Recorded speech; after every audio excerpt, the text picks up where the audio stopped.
yes mpola mpola tukaniriza natera ku mukutu gwaffe omuganzi ogumanyikiddwa nga Uganda Mukamoli amanya nedoboozi bamutantambi kimso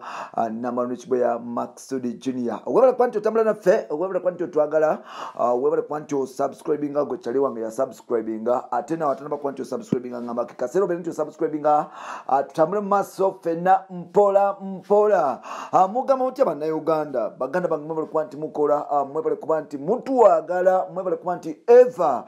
mugama nti chali waffe kimso nabo kiteraze abiringa gatusako nawe nogena maso no kwanti ogagala kitsero kwanti okwata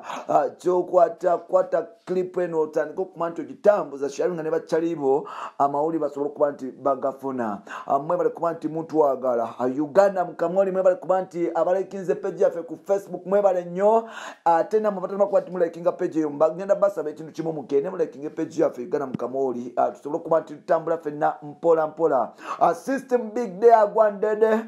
yes tutambula ffenna ne tubatuusako biki ebyetabo nakuba leero ngenda kuba nti jogera ku MC Cuts yes MC Cuts mulwadde wa sirimu era nga ali proud okukyogera nti mulwadde wa sirimu olunaku lwa leero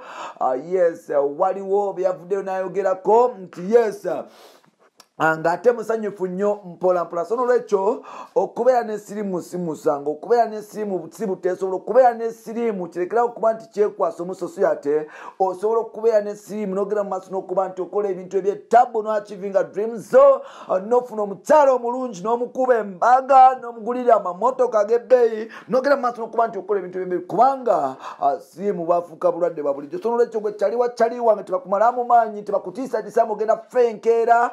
no kyakola nnyo mu Uganda okyawangala atenga ogenda funa ebintu ebyamaanyi bingi gamba nti amina kubanga nze akugambye Jimso ni musajja mukkiriza nimunitiza Mukama Katonda oyo eyatonda eggulu n'ensi buli kimu agenda kikuwa togenda kufa ogenda kusigala ng'okyali mulamu webale kuba nti otambula naffe kyali wange webale kuba nti onjagala abakyali bange bali mu sezendawulo Saudi Arabia mugamba mutya abakyali bange bali e UK batumideko bachali bange bali mu America bachali bange bali e London bachali bange yes abali e Rwanda bachali bange bali Istanbul Turkey bachali bange abali e Dubai Saudi Arabia mwatumideko mwena mwebale kuba nti muntu wagala mwebale kuba nti eva mutambula naffe omukutu guli gumu gwa Uganda Mukamoli MC Cuts avuddeyo natusako ensonga zimu nayogerako ku nsonga zimu oba endala ku kalwadde ka sirimu kuba ku kirwadde kya sirimu era n'olwekyo tugenda kuba nti tubikutuusako mpola mpola tukwagalira ddala nawo tutandise olunaku mwikeeno twabaddemu olunaku lwokubiri yabadde World International AIDS Day mpola mpola oba luyite olunaku olw'abalwadde ba sirimu wano ekibiina kya AIDS kya Taso kigenda maaso n'okuba nti chikola awareness no kuba nti kikungubaga no kuba nti celebratinga olwabo obulamu obwabaledde basirimu mu nsi yonna Uganda AIDS Commission nayo yageze maaso no kuba nti celebrating era nga ba celebrity bangi abayitibwa ku mikolo guno kuno baiseko ne yali bawafiye amanyikiddwa nga Mr. Edwin Katamba aka MC Cuts nkidamu yes nga byonna babikoze yes bagenze maaso ne baleta abantu benjawulo nakulwa leero yes Uganda AIDS Commission yageze masolo kuba nti eyita munnamawulire TV presenter king of the mic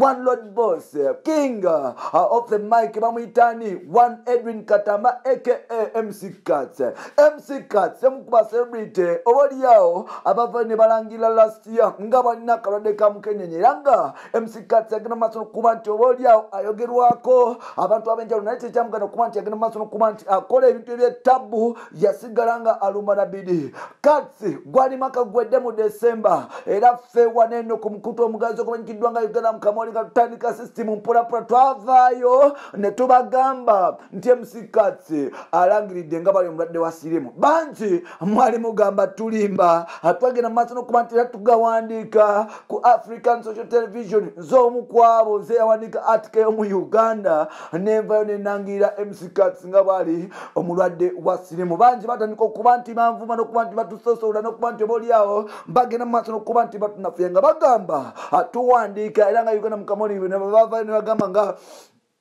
bwe twogera ebyobulimba twagenda maaso n'okuba nti tuta clips ez'enjawulo nga katsi ye kennyini yeeyogera nga bali omulwadde wa sirimu. Kino nno kyamala bannayuganda eviri ku mutwe. Kino nno kyatabula abantu era nga ne mukyala mukulu wamanyikiddwa nga fiye yagwa eddalu n'agenda mu maaso n'okuba nti yekyanga anoba n'okunoba. Kino nno katsi oba oliawo kyasooka ne kimumenya omutima. Katsi yagenda mu maaso n'okuba nti akoga. Katsi yagenda mu maaso n'okuba nti oba oliawo alwala. Katsi yagenda mu maaso n'okuba nti buli kimu kyakola takitegeera era nga musajja mukulu yes ekintu kyamutabukako yamaliriza mpola mpola ng'agenze mu rehab. Lubadde olunaku lubadde World AIDS Day. Musajja mukulu Katamba alina byavuddeyo nayogera mpola mpola nkiddamu kanino kambikutuuseko bampita ntambi Jimso. Yabadde World AIDS Day. Musajja mukulu amanyikiddwa nga MC Edwin Katamba okuva ali ku NBS TV ng'ayita mu kitongole kya Uganda AIDS Commission yavuddeyo nayogera ebintu bino. King, yes, mbadde king of the mic nga nta okuva mu buto mbadde lord of the mic mbadde king of the mic mu Uganda. I've been entertaining the world nga nva mu Uganda nga nkosa microphone eyo. Okufuna sirimu tekyasobola kuba nti kirimitinga biroto byange ne dreams zange okuba nti nzongerayo nagenda mu maaso n'okuba nti standing as a man anengenda mu maaso n'okuba nti yes mpola mpola nkola ebiroto byange nga bwe nabisetting era nga nebaza Mukama Katonda nti asobosezza okuba nti buli kimu kituukako. Kyemanyi kigenda kufa kati ngenda mu maaso n'okuba nti nkuza abaana bange era nze okubeera ne sirimu mwana wa mama sirina kyenkifunamu, sirina bulwadde, sirina kyempulira era sifiringa ashamed because sirimu bulwadde nga omuntu obulala. Gwali eyo ng'oli mulwadde wa sirimu njagala okimanye nti okyasobola okuba nti okola ebintu ebyenjawulo, okyasobola okuba nti ogula amamotoka, okyasobola okuba nti ozimba ennyumba, okyasobola okuba nti owasa, okyasobola okuba nti buli kimu kyoyagala mu nsi muno okyetuusaako. Bamuyitaani MC Katz agambye nti yes okubeera mulwadde wa sirimu tekyamugana kuba nti tekyamustoppinga kuba nti akola ku TV, tekyamustoppinga kuba nti akola mu bbala, tekyamustoppinga kumufuula wakabi ku events zammwe era musiba mumuyita, tekyamustoppinga kuba nti yes tekyamustoppinga kubeera nti era sita ku TV zammwe ezo era nga Katz agambye nti ekyo kyonna wabula kyamwongera maanyi kuba nti apushinga. Agamba nti okuba omulwadde wa sirimu si buteesobola, okyasobola okukola ebintu bingi ebya tabbu ng'oli mulwadde wa sirimu.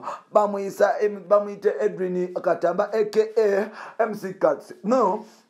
mpola mpola kangene mu maaso n'okuba nti nkusomerako buli awo Uganda talenti z'emisinzi oba zefiiriddwa olw'okuba sirimu. Asooka ye Philly Bongli Lutaya. Yes buli Christmas lwetuuka Merry Christmas and Happy New Year song eyo ekina mu maaso n'okuba nti yevuga oyo no legendary yali wa tabu yatufaako mpola mpola ye muyimbi muna Uganda yasooka okuba avaayo n'alangirira nti mulwadde wa sirimu mpola mpola. Principal Jopo Kafero mpola mpola naddakaawo hali sache naye ekintu ekimutwala mpola mpola n'abayimbi abalala ate nga waliwo abakyaliwo Aloysius Matovu Joy munamawulire wali mpola mpola waliwo yes Tulia Road Fred Sebat n'abasigaddewo mpola mpola bakyaliwo nga bakitambuza ekintu so n'olwekyo twabeera na AIDS n'otandika okuba nti weewaliikirira tokyawapata nawo olw'okuba mbu akitegedde mwalina sirimu naye teyayagala kuba nti amufuna ate nga musobola okubeerawo nga tamukusize mpola mpola omuntu oyo ne mukulamu nampola mpola so n'olwekyo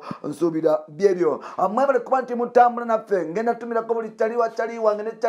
kyali wange n'oli kyali oli nti webale kuba nti ojja wano webale kuba nti otwagala webale kuba nti eva otambula naffe webale kuba nti otukkirizamu webale kuba nti otupikinga webale kuba nti otupushinga webale kuba nti otulondayo mu balala n'ogamba nti Uganda Mukamuli gwe mukutu kyasinza okubeera ogw'ettabu every Friday saawa ebeeramu eyakawungeezi mbeera ku 90.8 Metro FM nga kususira music ompya ko gata. Yes, namawulire agava mu entertainment industry mu Uganda. So lwecho you can catch me obanga omissinga waneno mpola ngo yakala kumpulira ko live radio there. So ogenda ku mukutu guli gumu 90.8 Metro FM ujja kuba nti ofuna mpola abampita Rich Boya Maxudi Junior Ntambi Jimso. Ogenda ku Facebook so ko tekemu Ntambi Jimso nonyeka mpola ate ku Instagram kosa Ntambi Jimso 5. Go follow me ku TikTok omukata wange twazema ku tutambula mpola gana ku TikTok kosa Jimso 16 mpola teka ku Twitter kosa Jimso 16 still webule kwa tutambula nange. Until next time, bye bye.